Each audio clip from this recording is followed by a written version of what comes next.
നമ്മുടെ കരഘോഷങ്ങൾ ഏറ്റുവാങ്ങിക്കൊണ്ട് ഈ സദസ്സിന്റെ വലിയ കരഘോഷം ഏറ്റുവാങ്ങിക്കൊണ്ട് ഭജൻ സന്ധ്യയ്ക്ക് തുടക്കമാക്കി ഇത് ആദ്യമായിട്ടിരിക്കുന്നു. നന്ദി. Justice N Nagaresh, managing trustees അധികാരി വലിയ വീട്ടിൽ സച്ചിദാനന്ദ പൈ, അശ്വനി കുമാർ.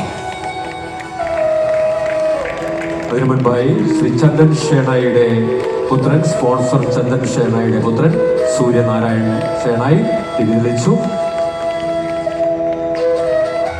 അധികാരി V S Ashwini Kumar. Programme main sponsor Chandan ഷേണായിയുടെ മകൻ ആദ്യം തിരിച്ചു. അതിനുശേഷം ഇത് പ്രോഗ്രാം കൺവീനർ ജിതിൻ നന്ദകുമാർ, ഒപ്പം നന്ദഗോവിന്ദ ഭജൻസിലെ ശ്രീലാൽ വേണുവും പ്രവീണും സംയുക്തമായി തിരിതെളിക്കുന്നു. സുന്ദരമായ നിമിഷങ്ങൾ സദസ്സിന്റെ വലിയ കരഘോഷം ഏറ്റുമായിക്കൊണ്ട് ജസ്റ്റിസ് എൻ നഗരേഷ്, അധികാരി വി എസ് അശ്വനി കുമാർ, ചന്ദൻ ഷേണായിയുടെ പുത്രൻ സൂര്യനാരായൺ ഷേണായി, പ്രോഗ്രാം കൺവീനർ ജിതിൻ നന്ദകുമാർ, നന്ദഗോവിന്ദ